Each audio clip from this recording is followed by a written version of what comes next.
Tout à fait. Donc j'ai été sportif de haut niveau, cycliste en l'occurrence, pendant quelques années. Est-ce que vous dopiez comme tous les cyclistes ou pas? Ouais, tout à fait. Ouais, absolument. Énormément. Comme tous. De toute façon, il n'y a aucun cycliste qui n'est pas dopé, non? Absolument. Je peux pas vous. Donc vous avez une passion depuis tout petit, vous adorez pédaler? Une passion pour le dopage ou pour les produits chimiques? Vous verrez quand vous serez non. Alors je veux bien rigoler, mais non, on est capable de faire du vin à haut niveau. On est capable de faire, du sport à haut niveau. Mais du vin à haut niveau aussi. Sans intrants, et on est capable de faire des vins qui, je l'espère, à haut niveau, sans intrants. Alors comment s'appelait votre équipe? Moi, j'ai fait mes 10 ans de sport de haut niveau dans l'équipe AG2R La Mondiale, qui est devenue Décathlon AG2R La Mondiale. Et puis, avec Vincent, comment vous appelez dans le manager, Vincent? Vincent Lavenu, ouais. Absolument, quoi. Ouais, et donc, vous avez fait quoi, le Tour de France? Je l'ai fait 2 fois, ouais. 2 fois? Ouais. Oh là là. J'ai pris le départ 2 fois. La deuxième fois, c'est soldé par un arrêt à l'hôpital, mais et rapatriement sanitaire. Mais non, j'ai fait d'autres courses. Et votre meilleur souvenir de Tour de France ou d'une course? Votre meilleur ou le pire? Alors, le pire, c'est quand vous avez abandonné, mais le meilleur, c'est quoi? Sur le Tour de France, oui, clairement, mon pire souvenir, c'est l'abandon en Bretagne au bout de 5 jours. Même pas dans une montée, à l'hôpital. Non, même pas. Trop de 5 km de l'arrivée, arrivé au sprint, qui n'était pas mon domaine de prédilection. Ça se vote devant moi, je tombe, clavicule, trauma crânien, etc. Bon, on rentre à la maison. Et le meilleur souvenir? Le meilleur souvenir, c'est l'année d'avant, avec un leader sur le podium qui gagne une étape. Moi, je m'étais cassé uniquement deux côtes, mais je l'ai fait de bout en bout, tout allait bien, et les Champs-Élysées, j'ai compté les pavés un par un, mais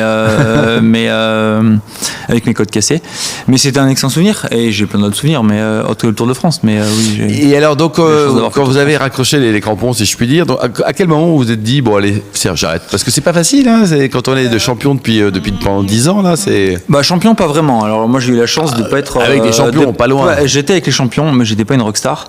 J'ai eu cette chance-là. Ma chance, c'est que j'ai gravité dans ce domaine-là qui m'a apporté plein de clés d'excellence, de confiance en moi et de rapport à mon corps qui m'aide aujourd'hui dans mon métier de viticulteur. En 2018, donc j'ai arrêté ma carrière en 2020, mais en 2018, je me crache, pour être très poli. Grosse blessure, bassin cassé, rapatriement sanitaire, blablabla. Plusieurs mois d'hospitalisation. Et là, je vais être vulgaire, mais je m'embêtais drastiquement dans mon lit d'hôpital. Et j'aimais le vin. Et donc, dès que je pouvais, la récréation, c'était aller voir des viticulteurs, des cavistes. Une passion, quoi. Une vraie passion.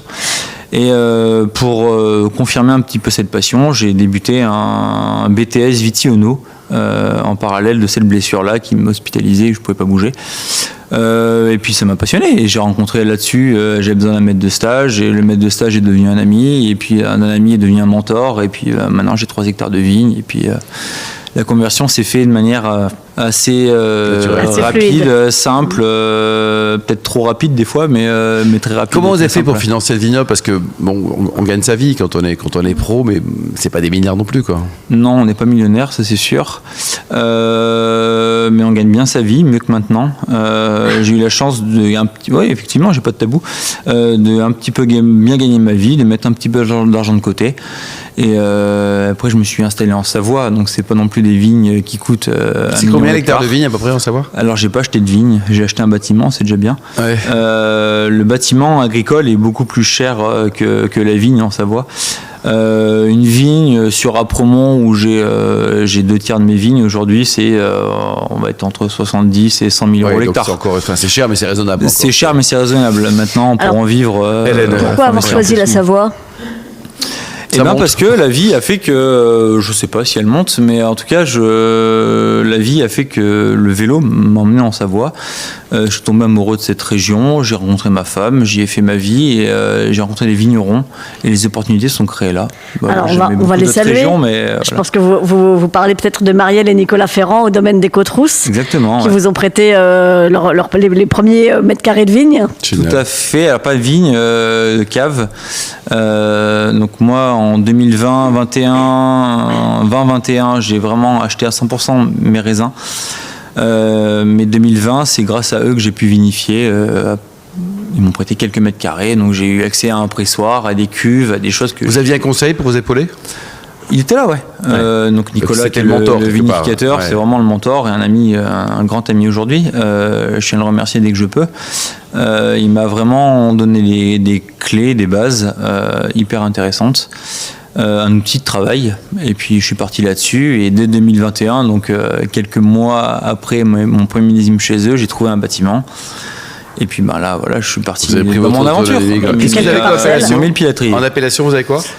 Moi, je suis en vin de France, mais en appellation, si je vais les revendiquer, je serai en Apremont. En Apremont, quoi.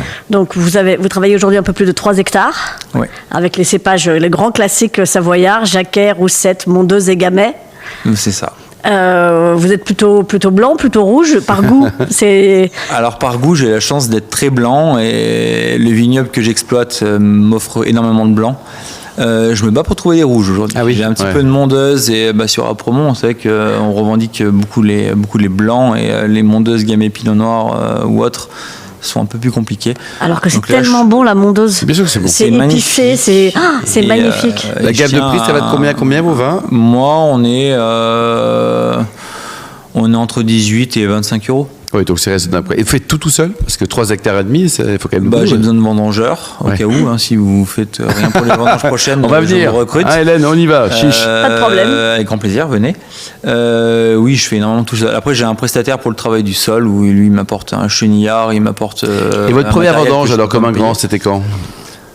Dès 2021. Sur les achats de raisins, les premiers raisins que j'ai travaillés de la taille à la vinification, c'est 2022. Hélène ? Alors, vos noms de cuvées font souvent référence à votre vie d'avant, kilomètre zéro. Et puis après, alors là, il faut nous expliquer Jardin secret, Chien d'arrêt et Flamme rouge. Là, je les ai pas. Alors, Flamme rouge, c'est totalement en parallèle avec kilomètre zéro. Donc, kilomètre zéro va représenter le départ d'une course de vélo. C'est très cycliste comme parallèle. Le kilomètre zéro, c'est le départ. La Flamme rouge, c'est l'avant-dernier kilomètre. On est à 1 kilomètre de la ligne d'arrivée, c'est la Flamme rouge, c'est comme ça, c'est très cycliste, ça n'existe pas dans le marathon, dans d'autres sports. Le Chien d'arrêt ? Le chien d'arrêt, c'est mon chien. Ah bon, d'accord. Bon, là, on pédale plus, là. Quel est son prénom ? J'ai beaucoup de passion, j'ai beaucoup de défauts. Il s'appelle Malo. Malo, oui. Rien à voir avec la malolactique, c'était encore d'avant. Mais non, c'est ce parallèle avec ce chien qui est ultra physique, ultra... Quelle race ? C'est un braque allemand, c'est un chien qui est très tendu, qui est très sportif. Et je voulais, donc c'est un vin blanc, une Jacquer en l'occurrence. Qui est très tendu et très sportif. Qui est très tendu et qui est très sur les acides. Donc le parallèle était tout trouvé. Et puis Jardin secret, c'est juste qu'on est sur un terroir qui est magnifique. Donc c'est des vignes qui sont à Saint-Alban-en-Laisse, au sud de Chambéry, sur les éboulis. C'est extrêmement urbanisé. Il y a une immense pression de l'urbanisation, du foncier. Donc je me bats avec des gens qui veulent construire des immeubles. Et clairement, au bout des vignes, il y a les jardins des propriétaires. Donc jardin secret. Alors on espère qu'ils sont en bio comme vous. Et puis si on veut venir vous voir, comme vous vous occupez aussi d'un gîte de 6 personnes, on peut aller se balader à Porte de Savoie. En toute saison, il est ouvert le gîte ? Hors vendange, parce que je loge les vendangeurs pendant les vendanges. D'accord. Mais oui, si vous m'écrivez. Et puis, en tout cas, c'est une très belle aventure. Vous êtes un garçon super, Axel. Vraiment, sincèrement, c'est une belle aventure sportive. C'est sportif le vin ou pas ? Très. Ouais. Et les cavistes et les restaurateurs, ils sont contents de vous rencontrer, de voir que vous avez une autre vie avant le vin ou pas ? J'espère. Ouais. Bon, génial. Alors, il y a un site internet, une adresse pour prendre enseignement ? Alors, il n'y a pas encore de site internet. Il n'y en aura pas, je pense pas. Je suis un peu feignant là-dessus. Il y a un compte Instagram, il y a un nom, un prénom qu'on me retrouve sur. Sinon, vous allez en savoir. Axel Daumont. Axel Daumont. D-O-M-O-N-T. Merci beaucoup, Axel. Ne changez rien, vous êtes parfait. Merci aussi, Hélène Pur. On se retrouve dans un instant avec le Vino Quiz pour gagner plein de jolis cadeaux en jouant sur invinoradio.tv.